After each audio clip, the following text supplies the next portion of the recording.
What's up everyone, I am Ahmed Khalifa and today I'm going to be talking to you about this book called 1 plus 1 equals 3. It says equals 3 like right there, it's really tiny, by Dave Trott. And I'm going to be telling you why this is such a great book and you should get one yourself as well. So if you haven't heard of Dave Trott, he is an English advertising copywriter and I've seen him on stage a couple of times actually. And he's a genius, he is a bit of a genius, and he wrote this book about creative thinking. 1 plus 1 equals 3 is really, he put together, it's like a Zen-like storytelling book, and he has a number of case studies and a number of little short stories with the moral of the story in the end. And it's not a conventional way of writing a book, it's not a traditional way, but it's a very, very good book if you want to kind of like have straight to the point, short and sweet, and just something that makes you think creatively as well.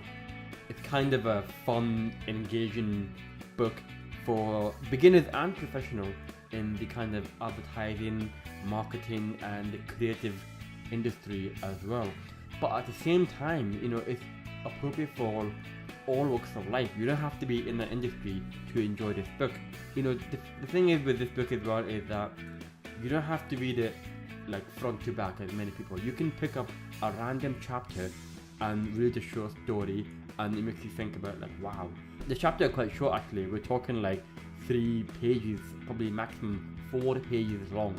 So you can easily get in, get out if you want a quick story, something to make you think as well. It's really, really cool. I should point out that it's nothing groundbreaking. I'm not going to tell you that this book will, you know, allow you to be like an advertising expert. It's not going to tell you an how-to guide of how to be in a career or how to be an advertising guru. It's nothing like that. If that's what you're looking for, this is not the right book for you. This book is completely different to that. So I can just show you like a story, a couple of them actually, that is very, very short and it just makes you think.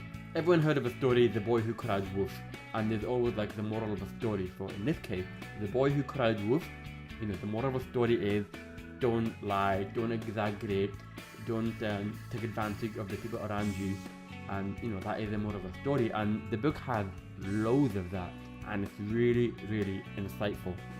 One of the stories I like based around a little girl, 10 years old, called Tilly Smith, and she was on holiday with her family in Maicao Beach and noticed that the tide had gone out very far and then it got very frothy in the end and she got scared. We're talking 10 years old because she has seen a video like this in school where a tsunami happened in the past and she told her dad it's going to happen and we need to get out of here, we need to tell everyone.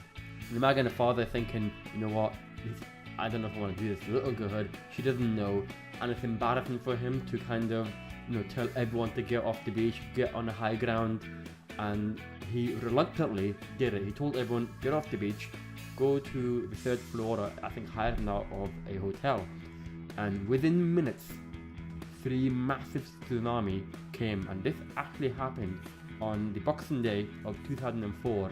The big devastating tsunami happened, and because of Tilly's action and she persisted and she didn't care about being embarrassed, she saved lives.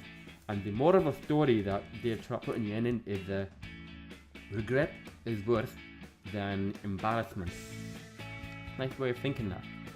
Another really, really cool story is about a Brazilian, and his name is Manuel Francisco dos Santos, and he was born with the deformed spine.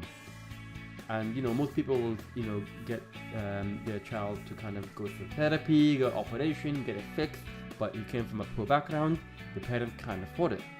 So instead, he lived with it and he did what every little Brazilian kid will do, he played football or soccer, if any American viewers are watching.